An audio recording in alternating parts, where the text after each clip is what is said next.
बऱ्याच दिवसांनी आपण सर्व पुन्हा एकदा भेटतोय. निमित्त तुम्हाला सर्वांना माहिती आहे.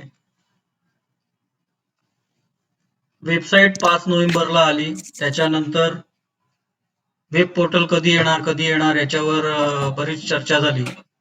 बरेच लोक फोन करून विचारत होते. त्यांची क्युरिओसिटी चुकीची नव्हती. पण काही टेक्निकल गोष्टी अशा तयार होतात की त्या अनिवार्य असतात. वेब पोर्टलही आलं आणि वेब पोर्टलच्या माध्यमातून आता खऱ्या अर्थाने आपल्याला ज्यांनी काही चुका त्यांच्याकडनं चुकून झालेल्या आहेत, घडून गेलेल्या आहेत किंवा काही जणांचे बँक डिटेल्स प्रॉपरली भरले गेले नाही. ते त्यांनीच सर्वांनी चुका केल्या तशातला भाग नाही. काही वेळी लोकांनी सायबर कॅफेमधनं केले तर सायबर कॅफेवाल्यांनी पण चुका केल्या असतील. आणि अशाच काही थोड्या छोट्या छोट्या चुका झाल्यामुळे बऱ्याच लोकांचं जवळपास 2.25 लाख लोकांचं पेमेंट जे आहे ते क्लेम ऍडमिट असूनही त्यांना दिलं गेलं नाही किंवा झालं नाही.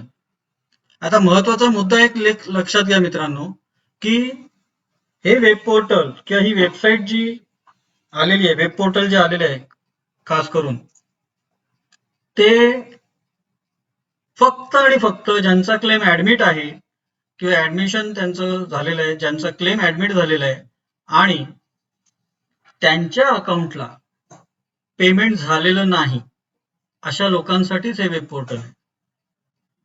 या गेल्या वेब पोर्टल चालू झाल्यापासून 2 डिसेंबरला वेब पोर्टल चालू झालं, जवळपास आठवडा झाला.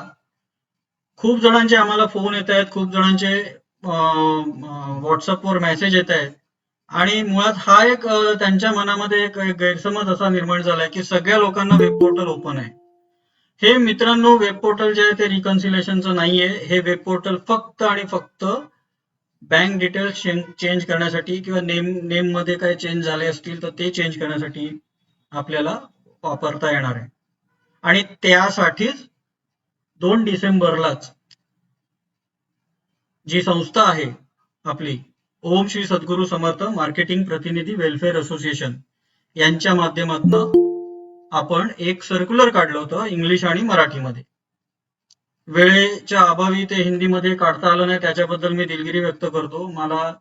खूप जणांनी मला सांगितलं की हिंदीमध्ये पण सर काढा, पण अनवधानाने ते करता आलं नाही. पण आता तर गुगल ट्रान्सलेट वगैरे मिळते, त्यामुळे तुम्ही ते करून घेता आलं असतं. इंग्लिशमध्ये पण होतं, त्याच्यामुळे तेही तुम्हाला सोपं झालं असेल. काही जणांनी करून पण घेतलं असेल. तर मित्रांनो, मला खात्री आहे की तुम्ही सर्वांनी हे सर्क्युलर जे आहे 2 डिसेंबरचं वेब पोर्टलच्या माध्यमातून च्या बद्दलचं मार्गदर्शन करणारं, ते तुम्ही वाचलं असेल. सर्वांनी वाचलं असेल मी अपेक्षा बाळगतो. पण तरी देखील काही जणांनी जर वाचलं नसेल आणि काही जणांनी वाचलंय तर त्यांचं रिव्हिजन करण्यासाठी म्हणून आपण पुन्हा एकदा ते सर्क्युलर बघूया. कारण त्या सर्क्युलरमध्ये सर्वच्या सर्व मुद्दे जे आहेत ते तिथे मांडले गेलेले आहेत आणि चांगल्या पद्धतीने आपण ते मांडलेले आहेत. तर मी पुन्हा एकदा ते तुम्हाला स्क्रीन शेअर करतो, त्याच्यावर सर्क्युलर दाखवतो आणि जे सर्क्युलर आहे ते तुम्हाला वाचून दाखवतो आणि थोडंसं समजून पण सांगतो. जर मोबाईलवरनं कोण जॉईन होत असतील तर त्यांनी मोबाईल आडवा करायला हरकत नाही, म्हणजे थोडं अजून चांगल्या पद्धतीने दिसेल. मी सर्क्युलर वाचतो. 2 डिसेंबर 2024. ओम श्री सद्गुरू समर्थ साटम महाराज नमः. ओम श्री सद्गुरू समर्थ अवधूतानंद महाराज नमः. मित्र, मागील पत्रकात नमूद केल्याप्रमाणे 5 नोव्हेंबर 2024 रोजी https pancardclubs.com ही वेबसाईट सुरू करण्यात आली आहे. सदर वेबसाईटवर ज्या अधिकृत गुंतवणूकदारांना म्हणजे ऍडमिटेड क्लेमधारक त्यांच्या बँक खात्यात रक्कम प्राप्त झालेली नाही अशा फायनान्शियल क्रेडिटर्सच्या 2 याद्या प्रसिद्ध केल्या आहेत. पहिली यादी आहे return payment list. This list is being updated gradually, म्हणजे ही लिस्ट हळूहळू अपडेट होते. याच्यात सुद्धा या मुद्द्यावर मी थोडं नंतर चर्चा करणार आहे. पण ही लिस्ट पूर्णपणे अपडेट झालेली नाहीये आणि म्हणून ही ग्रॅज्युअली अपडेट होत आहे. त्याच्यानंतर दुसरं जे आहे ते मिसिंग बँक डिटेल्स. पहिले हे 2 गोष्टी ज्या आहेत त्या समजून घेऊया. रिटर्न पेमेंट लिस्ट ही जी आहे याच्यामध्ये ज्यांचं बँक डिटेल ज्यांनी टाकलेलं आहे किंवा भरलेलं आहे, परंतु ते त्याच्यात काहीतरी त्रुटी आहेत म्हणून बँकेकडनं पेमेंट प्रोसेस झालं पण ते रिटर्न बॅक आलं. त्याला म्हणतात रिटर्न पेमेंट लिस्ट, म्हणजे अशा लोकांची यादी. आणि दुसरं आहे missing bank details. Missing bank details म्हणजे काही लोकांनी क्लेम पोर्टलमध्ये डिटेल्स टाकलं होतं, परंतु जेव्हा रिकन्सिलेशन करायचं होतं त्यावेळेला रिकन्सिलेशनच्या वेळेला बँक डिटेल्स टाकलंच नाही आणि तसंच सबमिट केलं. मग अशा लोकांचं जी लिस्ट आहे ती आहे मिसिंग बँक डिटेल्स. त्याची उदाहरणं आपण बघणार आहोत. तर वरील 2 यादींपैकी कुठल्याही यादीत ज्यांचे नाव आहे अशा गुंतवणूकदारांच्या बँक खात्याचे तपशील चुकीचे आढळून आले. काही जणांचे बँक खाते बंद झाले आहे, तर काही इतर कारणांमुळे त्यांच्या बँक खात्यात परतावा रक्कम प्राप्त होऊ शकली नाही आणि म्हणूनच अशा गुंतवणूकदारांसाठी आता वेब पोर्टल चालू झाले आहे. त्यांना नम्र विनंती आहे की त्यांनी वेब पोर्टलच्या माध्यमातून आपल्या चालू असलेल्या बँक खात्याचे डिटेल्स, ऍक्टिव्ह बँक अकाउंट, म्हणजे बऱ्याचशा लोकांचं मी वरती लिहिलंय बघा, काही जणांचे बँक खाते बंद झाले आहे. बरेचसे लोकांचे बँक खाते बंद झाल्यामुळे सुद्धा पेमेंट होऊ शकलं नाही. म्हणून आता ज्यांचं ऍक्टिव्ह बँक अकाउंट असेल, ज्या अकाउंट तुम्ही वापरताय त्याच बँकेचं डिटेल जे आहे ते तुम्हाला टाकायचं आहे. कुठलीही चूक न करता व दिलेल्या सूचनांचे पालन करून योग्य पद्धतीने सबमिट करायचे आहे, कारण ही शेवटची संधी असणार आहे. हो मित्रांनो, आता याच्या पुढे तुम्हाला संधी मिळेल याची गॅरंटी नाही. ठीक आहे, तो तुम्हाला हे व्यवस्थित सबमिट करावं लागणार आहे. आता बघूया, खालील नमूद केलेल्या सूचनांचे पालन करावे. सर्वप्रथम वेब पोर्टलच्या चिन्हावर क्लिक करणे. आता वेब पोर्टलच्या चिन्हावर क्लिक करण्यापूर्वी तुम्हाला वेबसाईटवर जायचं आहे. तर ही वेबसाईट जी तुम्हाला इथे दाखवलेली आहे, HTTPS पॅन कार्ड क्लब, याच्यावर तुम्हाला क्लिक करावं लागेल. तुम्ही जसं याच्यावर क्लिक कराल, म्हणजे हे गुगलवर तुम्हाला टाईप करायचे. आपण 1-2 उदाहरणं घेणार आहोत, त्यावेळेला मी ते प्रात्यक्षिक पण दाखवेन तुम्हाला. तुर्तास आपण हे सर्क्युलर वाचतोय म्हणून हे तुम्हाला सांगतोय. ही वेबसाईट जी आहे त्याच्यावर क्लिक करायचं आहे. जेव्हा आपण क्लिक करू त्यावेळेला अशा पद्धतीचं वेब पेज ओपन होईल. त्याच्यातला शेवटचा जो आयकॉन आहे किंवा शेवटचं चिन्ह आहे ते वेब पोर्टलचं आहे. तिथे खाली पोर्टल म्हणून असं लिहिलेलं आहे. इथे तुम्हाला क्लिक करायचं आहे आणि याच्यावर तुम्ही क्लिक केल्यानंतर तुम्हाला खाली दर्शवल्याप्रमाणे लॉग इन पेज ओपन होईल. म्हणजे हे लॉग इन पेज तुमचं ओपन होईल. तर मित्रांनो लक्षात घ्या की जेव्हा हे पेज ओपन होईल त्यावेळेला इथे खाली बघा लिहिलेलं आहे नोट फॉर वेब पोर्टल, आणि हे फार इम्पॉर्टंट आहे. लॉग इन करण्यापूर्वी नोट फॉर वेब पोर्टलवर क्लिक करणे. आधी इथे तुम्ही क्लिक केल्यानंतर इथे बघा, त्यानंतर खाली दर्शवल्याप्रमाणे note for web portal open होईल. सदर माहिती इंग्लिश व हिंदी या 2 भाषांमध्ये उपलब्ध आहे, जी फार महत्वाची आहे. ती पूर्णपणे वाचावी, समजून घ्यावी आणि नंतरच लॉग इन करावे. आता बघा, हे इन्स्ट्रक्शन जे दिलेले आहेत ना, हे मित्रांनो इंग्लिश आणि हिंदीमध्ये इथे अवेलेबल आहे. पण हेच इंग्लिश आणि हिंदीचं भाषांतर आपण मराठीमध्ये केलंय आणि ते या सर्क्युलर मध्ये दिलेलं आहे. ते आपण शेवटला बघूया. तर हे फार इम्पॉर्टंट आहे. हे झाल्यानंतर, हे वाचल्यानंतर मग तुम्हाला लॉग इन करायचं आहे. आता लॉग इन करण्यासाठी काय करायचंय ते आपण बघूया. लॉग इन करण्यासाठी आपला अधिकृत ईमेल आयडी प्रूफ, आधार कार्ड किंवा पॅन कार्ड किंवा इतर कुठलं जे तुम्ही डॉक्युमेंट टाकलं होतं ते तुम्हाला इथे हे करायचंय. त्याचा नंबर तुम्हाला इथे टाकायचा आहे. तर इथे बघा दाखवलं तुम्हाला, इथे अधिकृत ईमेल आयडी व आयडी प्रूफ टाईप करणे 2 ठिकाणी. त्याच्यानंतर इथे तुम्हाला कॅप्चा दिलेला आहे बघा, हा कॅप्चा जसाच्या तसा टाईप करायचा आणि त्याच्यानंतर इथे एक डिक्लेरेशनचं एक आयकॉन आहे, त्याच्यावर टिक करायचंय. इथे टिक केलं तर तुम्हाला लॉग इनचं जे बटन आहे ते ऑन होईल. ते ऑन झाल्यानंतर तुम्हाला लॉग इनचं बटन दाबायचं आहे. ठीक आहे, आता हे झाल्यानंतर तुम्ही लॉग इन होता. आता लॉग इन झाल्यावर साधारणपणे कुठल्या कुठल्या पद्धतीच्या केसेस आहेत त्या आपण बघूया. मगाशी सांगितल्याप्रमाणे मिसिंग बँक डिटेल्स. आता मिसिंग बँक डिटेल्स म्हणजे काय, तर ज्या फायनान्शियल क्रेडिटर्सनी बँक डिटेल्स भरले नव्हते अशा केसेस. आता अशा केसेसला काय करायचं ते सांगतो. लॉग इन केल्यावर असे पेज ओपन होईल. खाली दर्शवल्याप्रमाणे स्टेप पूर्ण कराव्यात. ही पहिली स्टेप आहे, लॉग इन केली आपण. त्याच्यानंतर बघा, इथे तुम्ही नीट बघाल तर इथे तुम्हाला तुमचा क्लेम आयडी, त्याच्यानंतर तुमचा क्लेमेंट नेम, आयडेंटिफिकेशन नंबर आणि ईमेल आयडी हे दिसेल. त्याच्यानंतर इथे तुम्हाला क्लेम अमाऊंट आणि ऍडमिटेड अमाऊंट हे दिसेल. त्याच्यानंतर तुम्ही खाली बघाल तर बँक अकाउंट डिटेल्स च्या इथे ऍक्शन म्हणून एक बटन आहे. ते ऍक्शनच्या बटनावर तुम्हाला क्लिक करायचं आहे. ऍक्शन वर क्लिक केल्यावर हा विंडो ओपन होईल. इथे इन्स्ट्रक्शन दिलेले आहेत तुम्हाला. बघा, हा खालचा विंडो ओपन झाला. Updating bank details. आता काय झालंय की इथे अपडेटिंग बँक डिटेल्स हा पार्ट जेव्हा ओपन होईल तेव्हा तुम्हाला दिसेल. आता ही केस जी आहे ती ज्या क्लायंटनी रिकन्सिलेशनच्या वेळेला बँक डिटेल्स टाकलंच नाही अशा क्लायंटची ही केस आहे. त्यामुळे तुम्हाला इथे तुम्ही बघाल तर इथे बघा bank name dash, account number dash, IFSC code dash, branch dash काहीच नाही टाकलं. त्याच्यामुळे यांना पैसे ट्रान्सफर होऊ शकले नाही. ठीक आहे. तर आता आपल्याला काय करायचंय, इथे आपल्याला ते बँक डिटेल्स टाकायचंय, अकाउंट नंबर टाकायचंय, IFSC कोड टाकायचंय, ब्रांच टाकायची आहे आणि या बँकेचे डिटेल्स योग्य पद्धतीने भरणे व 2 पैकी एक फाईल अपलोड करणे. आता इथे तुम्ही रिकन्सिलेशनला जसं कॅन्सल चेक किंवा पासबुकची फ्रंट कॉपीचं पेज टाकलं होतं तसंच इथे सुद्धा तुम्हाला ते क्रॉस व्हेरिफिकेशनसाठी ह्या 2 डॉक्युमेंट पैकी एक डॉक्युमेंट तुम्हाला अपलोड करायचं आहे, कॅन्सल चेक किंवा पासबुकचं फ्रंट पेज. ठीक आहे. इथे तुम्हाला ते बेनिफिशियरीचं नाव दिसेल बघा, जे तुमचं नाव असणार म्हणजे ज्या क्लायंटचं नाव असेल. ठीक आहे. हे झाल्यानंतर दुसरी स्टेप काय, बँक डिटेल्सची फाईल अपलोड केल्यावर खाली दर्शवल्याप्रमाणे स्टेप पूर्ण करावी. आता काय करायची आहे ती बघूया. हे बघा, हे बँक डिटेल्स आपण इथे भरलो. त्याच्यानंतर इथे कॅन्सल चेक, आता इथे आपण कॅन्सल चेक सिलेक्ट केला आणि कॅन्सल चेकची फाईल अपलोड केली. इथे दिसते बघा कॅन्सल चेक JPG. ठीक आहे. ही फाईल आपण अपलोड केली तर इथे सेव्हचं बटन ऑन झालं. आता हे सेव्हचं बटन आहे ते सेव्ह करून टाकायचे, म्हणजे आपण जे भरलेलं जे डाटा आहे तो या फाईलमध्ये सेव्ह होणार. सेव्हचं बटन क्लिक केल्यानंतर ते सेव्ह होईल. त्याच्यानंतर सबमिटचं बटन ऑन होईल. आता बघा, स्टेप 3, सबमिटवर क्लिक केल्यावर खालील विंडो ओपन होईल ज्यात तुम्हाला सबमिशन कन्फर्मेशन नोट असेल. जर तुम्ही केलेल्या सर्व स्टेप अचूक असतील तरच यस बटन क्लिक करावे, अन्यथा नो वर क्लिक करून पुन्हा एकदा सर्व स्टेप चेक करून मगच यस बटनवर क्लिक करावे.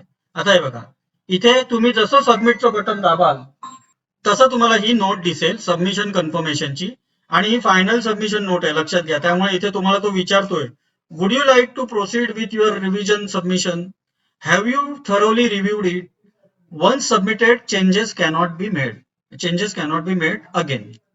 म्हणजे तुम्ही रिव्हिजन केलंय का, पुन्हा सगळं चेक केलंय का, जर केलं असेल तरच तुम्ही यस करा, नाहीतर तुम्हाला पुन्हा चेंजेस करता येणार नाही. मग ही वॉर्निंग नोट दिलेली आहे त्यांनी आपल्याला. मग हे जर तुम्हाला कन्फर्म असेल तर यसचं बटन दाबा, नसेल तर नो दाबा, पुन्हा एकदा सर्व चेक करा आणि नंतर मग सेव्ह करून सबमिट करा. ठीक आहे. हे झाल्यानंतर सबमिटवर क्लिक केल्यानंतर तुमच्या स्क्रीनवर सबमिटेड डेट दिसेल. आता बघा, हे तुम्ही जसं सबमिट कराल ना तसं तुम्हाला ही सबमिटची डेट इकडे तुम्हाला दिसेल. ही तुम्हाला ज्या दिवशी तुम्ही सबमिशन कराल त्या दिवशीची डेट आणि त्या वेळेची वेळ दाखवेल जाईल इथे तुम्हाला. ते झाल्यानंतर इथे राईट साईडला बघाल तुम्ही तर डाउनलोडचं बटन जे आहे ते ऑन होईल.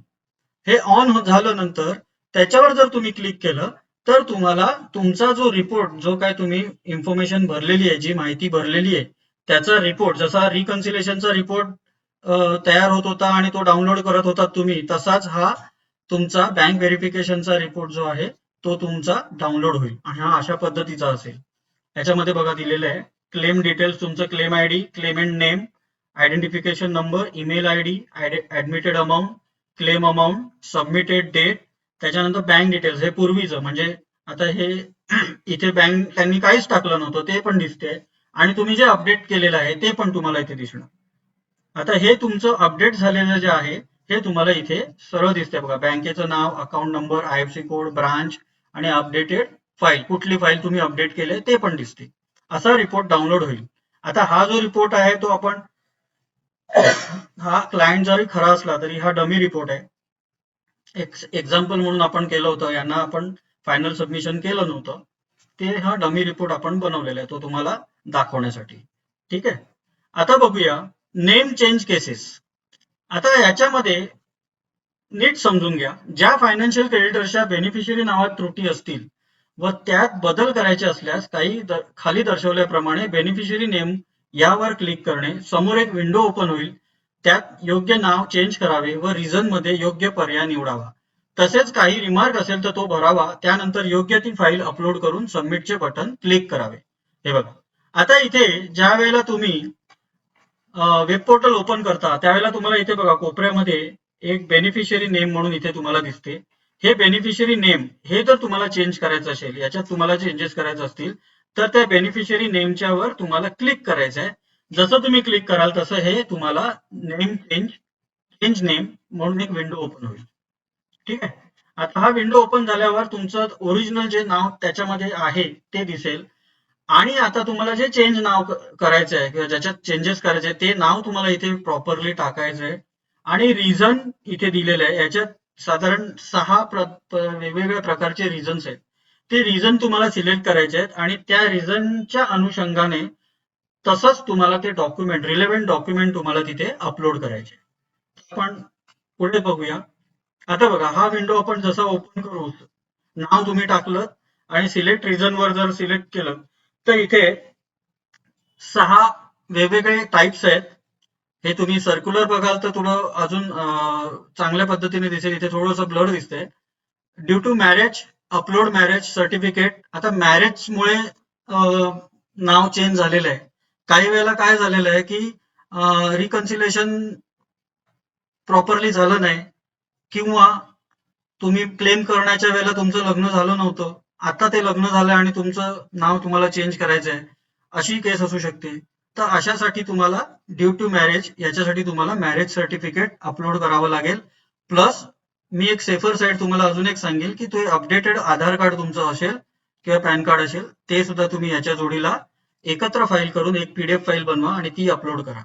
Due to claimant death. आता दुसरी बघा केस काय आहे. तर क्लेमेंटची डेथ झाली असेल, म्हणजे क्लेम करताना जिवंत होते, आता ते एक्सपायर झाले, तर अशा वेळेला किंवा कदाचित असं पण झालं असेल की रिकन्सिलेशन प्रॉपरली झालं नाही पण क्लेम ऍडमिट झालेला आहे तुमचा, अशा वेळेला सुद्धा तुमचं काय होऊ शकते, नाव जर चेंज करायचं असेल, डेथ क्लेम असेल तर इथे तुम्हाला चेंज करावं लागेल. त्याच्यासाठी तुम्हाला ज्या क्लेमेंटची डेथ झाली आहे त्याचं death certificate plus Aadhaar card of nominee, म्हणजे त्या तुमच्या पॅन कार्डच्या सर्टिफिकेटवर जे नॉमिनी होते, म्हणजे नॉमिनीचं नाव असेल ना, तर त्या त्याच नॉमिनीने त्याचा आधार कार्डची झेरॉक्स जी आहे ती एकत्र अपलोड करायची आहे. आणि शक्य झालं, इथे पण तुम्हाला एक सेफर साईड सांगतो, शक्य झालं तर तुम्हाला सर्टिफिकेटची जर कॉपी असेल ती सुद्धा याच्यामध्ये ऍड करा, म्हणजे त्याच्यात नॉमिनीचं नाव स्पष्ट दिसेल. सो दॅट हे एकदम फुल प्रूफ होऊन जाईल. आणि अशा पद्धतीने डेथ क्लेमसाठी तुम्हाला हे 3 डॉक्युमेंट अपलोड करावे लागतील.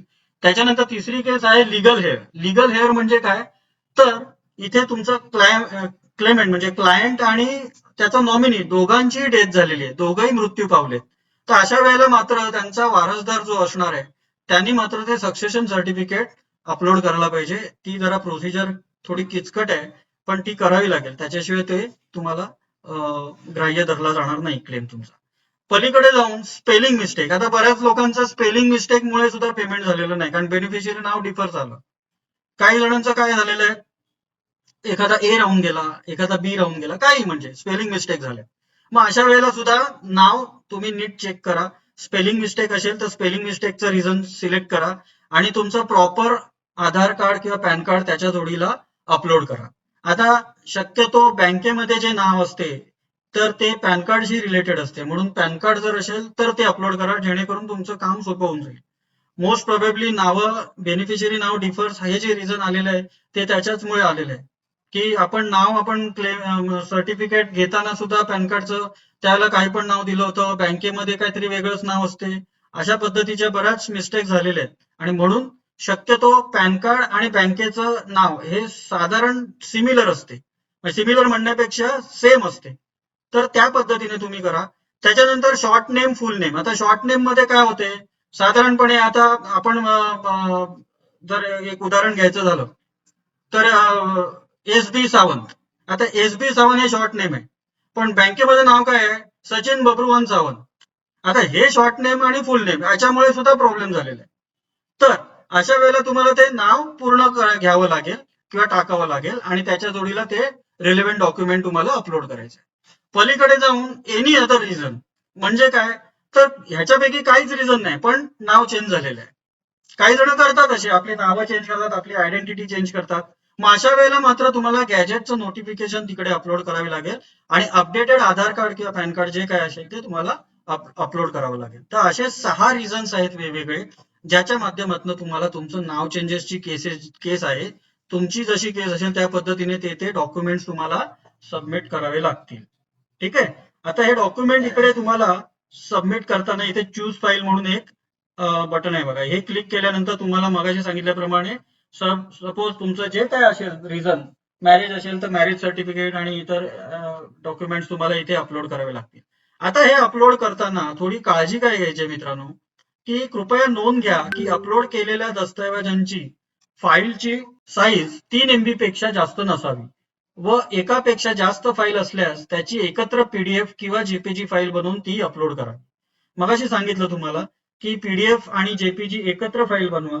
पॅन कार्ड, मॅरेज सर्टिफिकेट, हे एकत्र बनवा.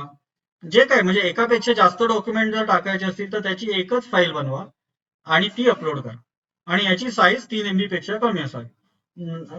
99% ही कमीच असणार, कारण की आपण जेव्हा क्लेम पोर्टल करत होतो त्यावेळेला सर्टिफिकेटच्या कॉप्याच भरपूर होत्या, त्यामुळे 5-6 डॉक्युमेंट असायचे. त्याची साईजला सुद्धा आपण 3 MB त्यांनी दिली होती, पण ही सफिशियंट आहे. मला वाटते 1 MB पेक्षा पण जास्त साईज होत नाही. तरी सुद्धा तुमचं रेझोल्युशनवर आहे ते, किती रेझोल्युशन तुम्ही हे केलेलं आहे, तरी सुद्धा 3 MB पेक्षा खाली असली पाहिजे. ठीक आहे. अशा प्रकारे आपण आपल्या केसनुसार वेब पोर्टलच्या माध्यमातून योग्य ते बदल करून सबमिशन करावे. वेब पोर्टलवरील नोटचे म्हणजे सूचनांचे मराठी भाषांतर दिले आहे. हिंदी भाषांतर पोर्टलवर उपलब्ध आहे. कृपया ते वाचून समजून घेऊन मगच लॉग इन करावे. मगाशी सांगितलं होतं तुम्हाला. आता बघा, हे जे नोट फॉर हे आहे, मगाशी तुम्हाला मी बोललो की हे जे नोट फॉर वेब पोर्टल हे इंग्लिश आणि हिंदीमध्ये आहे. हे मराठीमध्ये काय केलेलं आहे, याचं भाषांतर केलंय. ते मी पटकन 2 मिनिटात वाचतो, म्हणजे तुम्हाला अजून थोडं चांगल्या पद्धतीने ते समजेल. परिचय.